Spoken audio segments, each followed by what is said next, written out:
My wife threatened to leave me, so I quickly gathered her things and escorted her out. Her passive-aggressive warnings about possibly departing backfired when I proactively kicked her out of my house, leaving her frantically attempting to reach me with 73 unanswered texts the following morning. Be me, 31-year-old Daniel. Been married to Rebecca, 29, for almost 6 years now. Met back in college days. Was that guy who played lacrosse. Hit the gym 5 days a week religiously. Majored in engineering while she studied art history. Not trying to brag or anything. Always been the guy who had his life together. Now work in construction management. Making good money. Own our house in Sacramento. Paid the down payment myself from savings. Really thought we had a good life together. Always been the provider. The rock. The one who fixed everything from broken dishwashers to financial problems. Rebecca used to be different when we first met. She was supportive. Kind. Always telling me how proud she was of me. But something changed over the last couple years. Happened so gradually that I barely noticed it at first. Like how a frog won't jump out of water if you heat it slowly. Or so I've heard. Little comments here and there.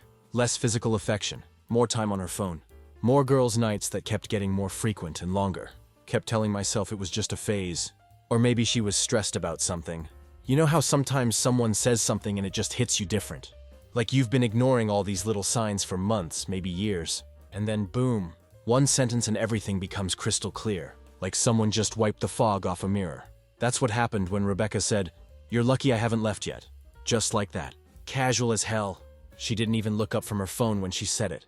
No anger. No emotion. Just stating a fact like she was telling me we needed eggs from the store or something. We'd been sitting at the dinner table, the one I built with my own hands last summer. I just asked if she wanted to maybe plan a weekend away. Just the two of us. That was her response. "You're lucky I haven't left yet." I didn't say anything back right away. What could I say? Just sat there across from her, my fork halfway to my mouth, watching her face, trying to process what she meant. The worst part wasn't even the words themselves. It was how she said them. With complete indifference, like she couldn't care less about my reaction. Or how those words might make me feel, like she was commenting on the weather. In that moment, everything clicked. All those nights she was glued to her phone. All the plans she made without me, how she barely even noticed I was in the room half the time. All those girls' nights that kept getting more frequent. The way she rolled her eyes whenever I suggested we do something together. The constant comments about how her friends' husbands took them on expensive vacations, while I just worked all the time, despite the fact that my working all the time paid for our house. And her new Toyota. The way she'd sigh heavily if I touched her shoulder or tried to hug her. It all made sense now. I wasn't her husband anymore. I was just there, taking up space in a marriage that was already over in her mind. I could have argued with her, could have demanded to know what she meant. But honestly, what was the point? She'd already decided how she felt. And the part that really stung was how she just assumed I'd take it. Like I'd swallow those words and move on. Like I had with all the other little jabs and comments over the years. Like I was some kind of emotional punching bag, who'd always be there no matter how she treated me. Not this time. Not this time. I looked down at my plate, the meal I'd cooked by the way, because she didn't feel like it. Even though she'd been home all day, while I was at a construction site for 10 hours, I felt something shift inside me, like a switch being flipped, or maybe more like a dam breaking. All the frustration, all the hurt, all the confusion of the last year or two, suddenly crystallized into perfect clarity. I knew exactly what I needed to do. I got up from the table slowly, pushing my chair back. She didn't even bother looking up from whatever was so important on her phone. Probably her feminist TikTok videos she was always watching. Or texting her friend Madison, who'd been divorced twice, and hated men with a passion. Madison was always in Rebecca's ear with stuff like, "Men ain't shit," and "Know your worth, queen," while conveniently forgetting to mention her own track record of failed relationships. I walked to our bedroom without saying a word. No drama. No slamming doors. None of that crap. My dad always taught me that real men handle their business with dignity, not emotional outbursts. So I just went to the closet, pulled out her expensive suitcase, the one I bought her for our anniversary last year, $400 from that fancy luggage store she liked, and laid it open on the bed. Then I started packing her stuff, one piece at a time, real careful and methodical. The sound of the hangers sliding on the rod was weirdly calming, almost therapeutic. I focused on folding everything neatly. Her favorite designer jeans that cost more than my work boots. The ones she bought with my credit card. Those tops she always wears to her women's empowerment meetups, where they mostly just complained about their husbands, from what I could tell. Enough stuff so she wouldn't need to come back right away. I even packed that stupid "The Future is Female" t-shirt she loved wearing around the house. The one she got after she started following that radical feminist podcast. I made sure to pack her favorite shoes too. The expensive ones I got her for Christmas, that she wore exactly twice before deciding they weren't in style anymore. And the jewelry her mom gave her, and the designer bag she kept buying, even though I kept telling her we should be saving for a rainy day. I wasn't trying to be petty. I was just being thorough. I kind of thought she'd come check what I was doing after a while. Maybe laugh it off like it was some kind of joke. "What are you doing, Daniel? Stop being so dramatic." Something like that. But she didn't. Minutes passed, like a good 20 minutes, and she didn't move from the couch. She wasn't worried. She didn't think I'd actually do anything about her little comment. And that told me everything I needed to know about where we stood. In her mind, I was a pushover who would never stand up for himself. So I kept packing. I went to the bathroom, grabbed her expensive skincare products from the cabinet, the ones I paid for, like that face cream that cost $95 for a tiny jar, and put them in a separate bag. I wasn't trying to be petty or make a mess of her things.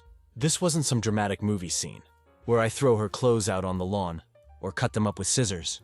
This was different. This was me, 6 feet 2 inches and 220 pounds of mostly muscle. From years of construction work and gym time, finally standing up for myself in the most controlled way possible. I've never been the type of guy to lose my temper. Even when other guys on the construction site get into heated arguments, I'm usually the one who stays calm and breaks it up. My foreman always says I should have been a mediator or something. But being calm doesn't mean being weak, and that's what Rebecca never understood. She mistook my patience and self-control for weakness. My desire to make peace for desperation. She thought she could push me as far as she wanted, and I'd never push back. As I packed her things, I thought about all the times I'd compromised, all the times I'd apologized for things that weren't even my fault, just to keep the peace. The vacations I couldn't take, because I was working overtime to pay for the lifestyle she wanted. The friends I'd lost touch with, because she always had some reason why we couldn't hang out with them. The hobbies I'd given up, because she made me feel guilty about spending time on anything that didn't involve her. The way she'd roll her eyes when I talked about my job or my interests, like what I cared about didn't matter. This was me showing her something. That I wasn't afraid of her leaving anymore. That I wasn't going to beg her to stay. That maybe, just maybe, she was the lucky one in this relationship. Not me. When I finished packing, I zipped up the suitcase and carried it out to the living room with one hand, not even struggling with the weight. I used to compete in strongman competitions in college. I still hold the record for the farmer's walk at my university. So her suitcase felt like nothing. The wheels made this soft clicking sound against the hardwood floor that I installed myself last spring. As I rolled it toward the front door, that's when she finally looked up, phone still in hand, but now she was actually paying attention. Her eyes went from the suitcase to me, and I could see the confusion on her face. She blinked a couple times, like she couldn't quite process what she was seeing, like her brain couldn't compute that I was actually doing something, instead of just taking her crap like usual. "What are you doing?" she asked. That entitled tone in her voice I'd come to know so well. The same tone she used when she asked why dinner wasn't ready yet, or why I hadn't fixed something around the house immediately. After working a 12-hour day, I took a deep breath and looked her straight in the eyes. I didn't raise my voice, didn't get emotional, just stated facts. "You said I was lucky you haven't left yet," I told her, keeping my voice steady and deep. "So I'm making it easier for you." I set the suitcase by the door with a thud, then stepped aside and waited, crossing my arms over my chest. She didn't move at first. She just sat there looking uncertain. For the first time in forever. Not angry, not dismissive, just surprised. Like she was seeing me differently all of a sudden. Like she was seeing me for the first time in years. Her eyes kept going back and forth, between me and that suitcase by the door. Like she was trying to connect the dots and failing. I could tell exactly what was happening in her head. She was waiting for me to break first, to say something that would give her the upper hand, to turn this into just another argument, where she could roll her eyes and walk away, knowing I'd still be there when she came back, probably with flowers and an apology, for something I didn't even do. That was our usual pattern. She'd push me, I'd eventually snap and say something out of frustration. Then she'd act hurt, and I'd spend the next week trying to make it up to her. Wash, rinse, repeat. But I didn't give her that satisfaction this time. I just stood there, arms crossed over my chest, face blank. If she was expecting me to drop to my knees and beg her to stay, she was going to be real disappointed. I'm not that man anymore. That man died the second she said those words at the dinner table. The silence stretched between us, heavy and uncomfortable. I was used to filling these silences, used to being the one who couldn't stand the tension and would say anything to break it. But not this time. This time I let the silence do the work for me. I let her sit with the weight of her own words, the consequences of her own actions. After what felt like forever but was probably only a minute or two, she put her phone down, first time all night, and sat up straighter. "Daniel," she said, her voice softer now, using that tone she used when she wanted something from me. "What's going on?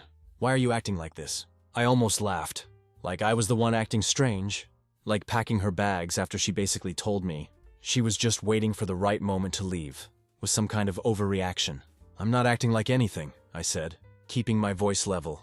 "I'm just listening to what you're telling me." The silence between us felt thick enough to cut with a knife. I could practically see the gears turning in her head. She wasn't used to this version of me. She was used to being the one with all the power. The one who decided when we fought, when we made up, when we talked, when we didn't.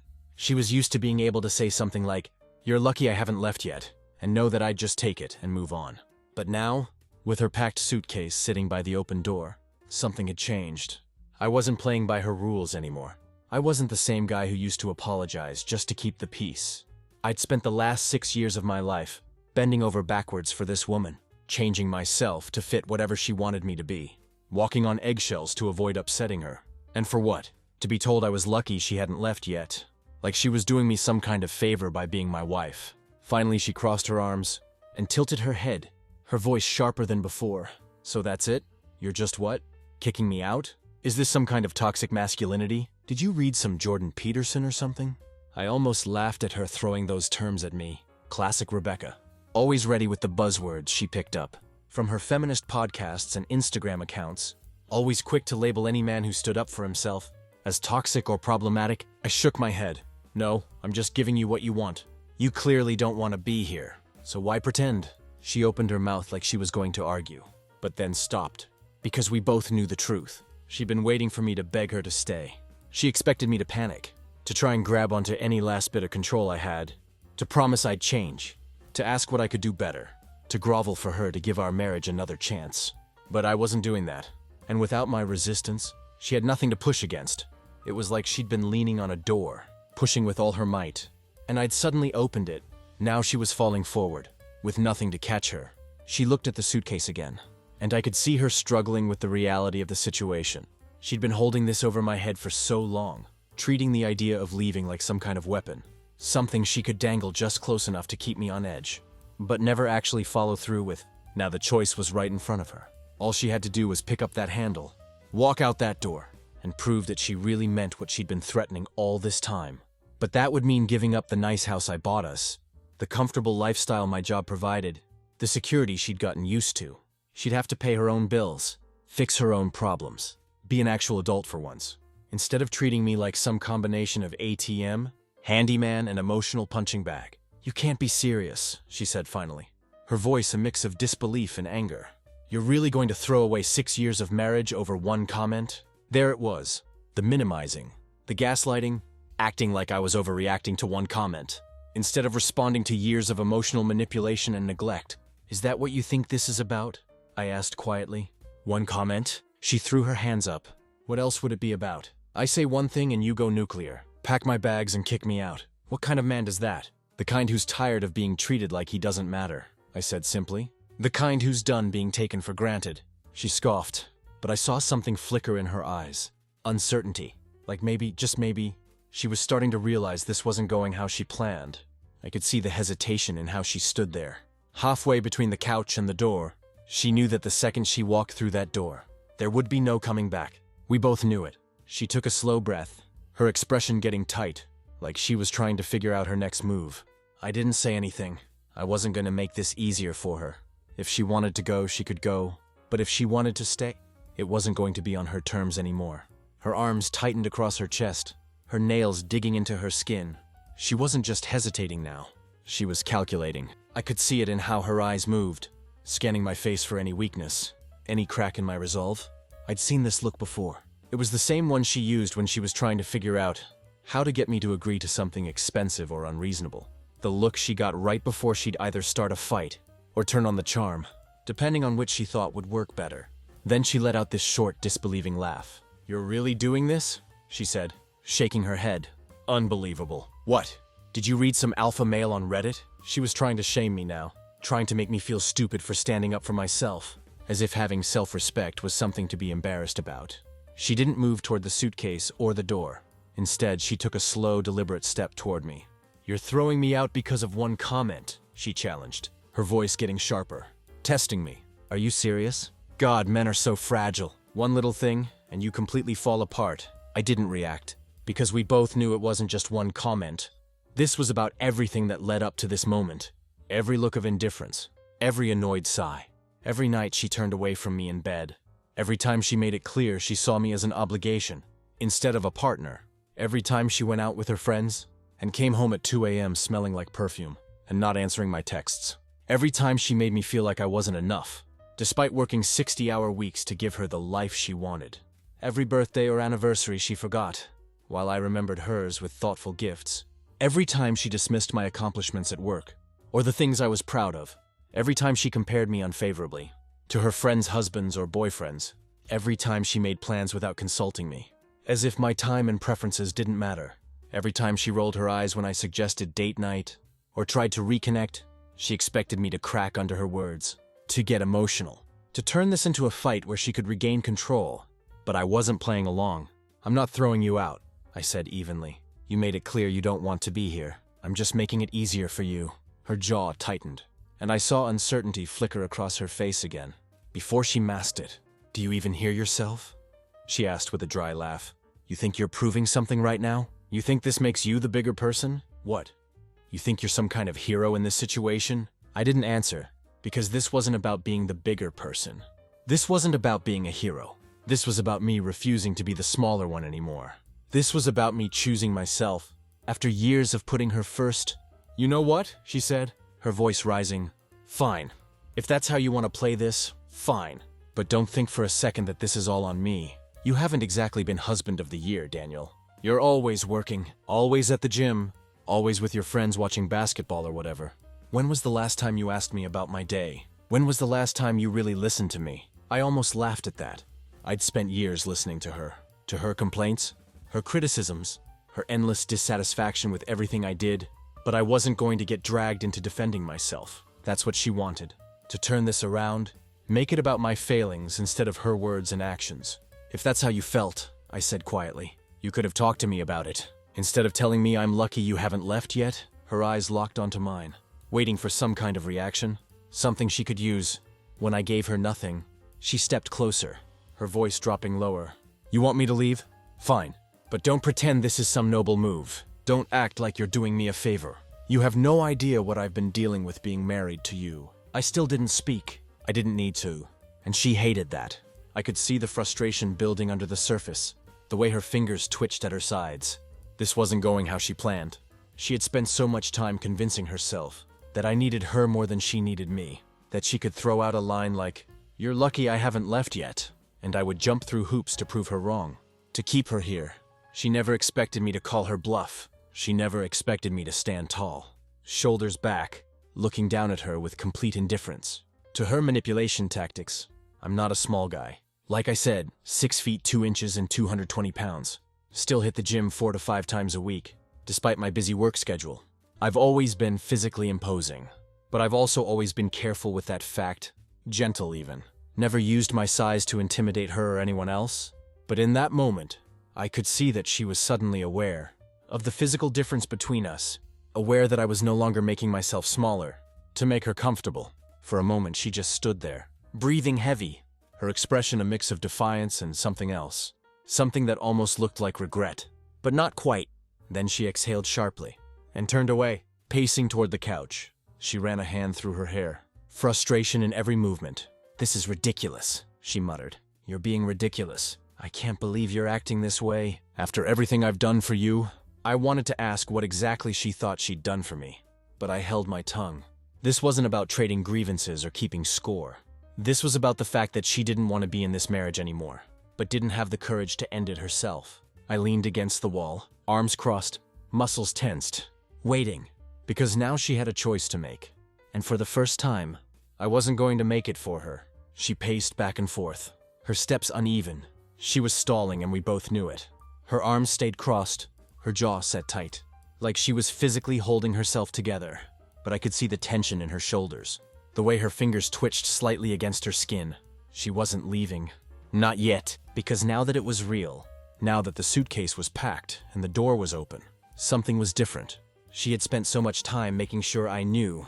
She was willing to leave, dangled it in front of me as a constant reminder that my place in her life wasn't guaranteed. But the moment she actually had to decide, the weight of it hit her. She was suddenly realizing what she'd be giving up. The security, the comfort.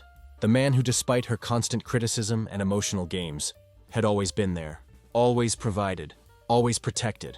The house she loved showing off to her friends. The lifestyle my income afforded her. The fact that she could work part-time at a boutique, making barely above minimum wage, because my salary covered most of our expenses. "This isn't fair," she said finally, turning back to face me. "You can't just spring this on me out of nowhere." "It's not out of nowhere," I replied, keeping my voice calm. "You've been checking out of this marriage for a long time, Rebecca. You've made it clear how you feel. I'm just finally listening." She shook her head, a humorless laugh escaping her. "So that's it. One comment and you're done. Just like that. If that's what you want to believe, go ahead." She stared at me, searching my face for any sign of weakness, any indication that I might back down. When she found none, her expression hardened. "You know what? Fine. If that's how you want it, fine. I'll go, but don't think this is over." She walked to the suitcase, grabbed the handle, and pulled it up with more force than necessary. "I'll be at Madison's. I'll come get the rest of my stuff later." I nodded, not trusting myself to speak. A part of me was surprised she was actually going through with it. Another part relieved that this was almost over. She walked to the door, then turned back, her expression a mix of anger and something that might have been hurt. "I hope you're happy with yourself." "This isn't about being happy," I said quietly. "It's about being honest." She scoffed, pulled open the door, and stepped into the hallway. The door closed behind her with a finality. That should have felt devastating. Instead, it felt like the first breath of fresh air. After being underwater too long, I stood there for a moment, listening to the sound of her rolling the suitcase. Down the hall to the elevator. Then I went to the kitchen, opened the fridge, and took out a cold beer. I sat down at the table, the same table where she dropped that bomb earlier, and tried to process what had just happened. I should have felt sad. I should have felt like my world was falling apart. Instead, I felt lighter, like I'd put down a weight I hadn't even realized I was carrying. My phone buzzed with a text. It was from her. "I can't believe you're doing this to us." I didn't respond. There was nothing left to say. I thought that was the end of it. I figured she'd stay at Madison's for a while. We'd communicate through lawyers, and eventually go our separate ways. I was already mentally preparing for the divorce, figuring out what assets we'd need to split, wondering if she'd try to take half of everything, despite contributing next to nothing financially. But 2 days later, everything changed again. I was at work overseeing a project when my phone started blowing up with notifications, text messages, voicemails, all from Rebecca. At first, I ignored them. I had a job to do, and I wasn't going to let our personal drama affect my work. But when my phone rang for the 6th time in an hour, I finally stepped away to check what was going on. 15 missed calls, 23 text messages, all from Rebecca. The texts ranged from angry, "How could you do this to me?" to pleading, "Please call me back. We need to talk," to threatening, "You're going to regret this." But it was the last few that caught my attention. "I need to talk to you about Thomas. Please, Daniel. It's important. I made a mistake." Thomas was her boss at the boutique where she worked. A married guy in his mid-40s, who drove a Porsche and always had a fresh tan, even in the dead of winter. I'd met him a few times at store events, never liked him much. He had a way of looking at Rebecca. That made me uncomfortable. But whenever I mentioned it, she'd accused me of being jealous and insecure. I called her back during my lunch break. She answered on the first ring. "Daniel," she said, her voice shaky. "Thank God we need to talk." "I'm listening," I said, keeping my voice neutral. "Not over the phone. Can you come to Madison's after work, please? It's important." Every instinct told me to say no, to keep my distance, to protect myself from whatever new manipulation she was planning. But curiosity got the better of me. "I'll be there at 6, I said, then hung up before she could say anything else. The rest of the day dragged. My mind kept going back to that name. Thomas. I had suspected something was off for months, but I'd always pushed those thoughts away. Trusted her, even when my gut told me not to. Now I was wondering if my worst fears were about to be confirmed. At 6 sharp, I knocked on Madison's apartment door. Rebecca opened it looking like hell. Her eyes were red and puffy, her hair unwashed, her clothes wrinkled, like she'd been sleeping in them. Behind her, I could see Madison sitting on the couch, looking uncomfortable. "Thanks for coming," Rebecca said, stepping aside to let me in. "Mads, can you give us a minute?" Madison nodded and quickly retreated. To what I assumed was her bedroom, I stood awkwardly in the living room, not wanting to sit down, not wanting to get comfortable. "So," I said, "what's going on?" Rebecca took a deep breath, like she was steeling herself for something difficult. "Thomas fired me yesterday." I raised an eyebrow but said nothing. "He said," she continued, "he said I was creating a hostile work environment, that I was unstable." Her voice cracked on the last word. "He gave me my final paycheck and told me not to come back." I still didn't speak. I was waiting for the rest of it. The part that explained the urgency, the multiple calls and texts. She must have realized I wasn't going to make this easy for her, because she continued, her words coming faster now. "The thing is, Thomas and we had a thing. Not like a full affair or anything," she added quickly.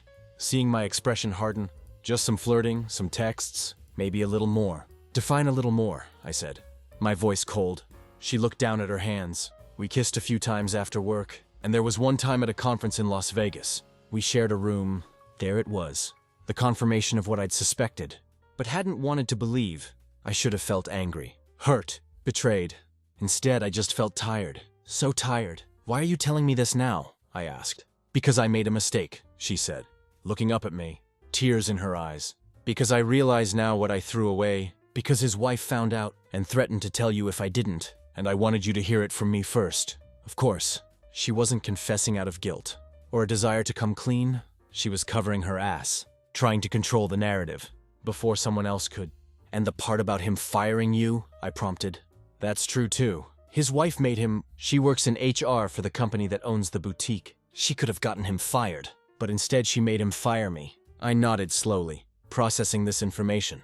"So now you've lost your job, your affair partner, and your marriage, all in 1 week." She flinched at my bluntness, but didn't deny it. "Daniel, I know I messed up. I know I hurt you. But I want to fix this. I want to come home." I almost laughed. "You want to come home after cheating on me? After treating me like garbage for years? After telling me I was lucky you hadn't left yet?" "I didn't mean that," she said quickly. "I was just, I don't know, trying to hurt you, I guess. I was confused and unhappy, but it wasn't about you.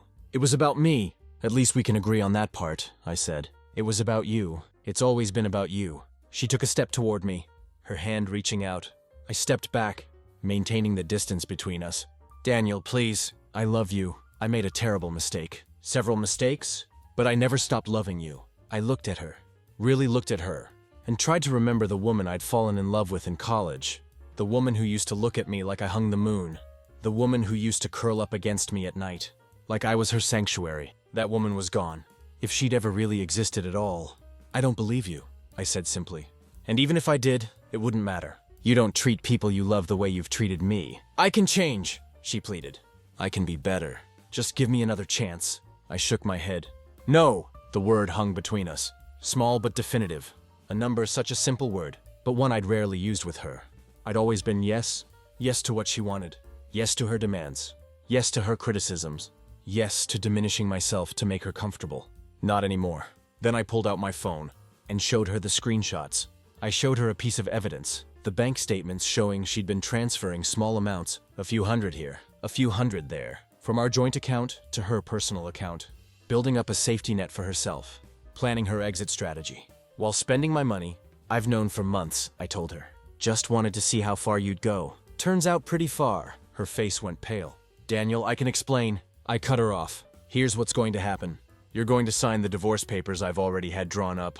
I pulled them from my jacket pocket. I'd picked them up from my lawyer that morning, half expecting I might need them today. They're very generous considering the circumstances. You get nothing except your personal belongings. No alimony, no house, no cars, nothing I worked for while you were busy betraying me. "You can't do that!" she shouted, suddenly finding her voice again. "I'm entitled to half of everything. That's how divorce works. Not when there's documented infidelity and financial fraud," I said, tapping my phone. "My lawyer has everything. And Thomas's wife does too. I actually met her for coffee last week. Nice lady. She was very appreciative of the evidence." That's when it hit her. The reality of her situation. Her boss had fired her to save his own marriage. She'd have no job, no house, No money. She'd been planning to leave me. But on her terms, when she had everything lined up. Now she had nothing. Daniel, please, she said, her voice suddenly small. I made a mistake. We can work through this. You said I was lucky you hadn't left yet, I reminded her. So now's your chance. She started crying then.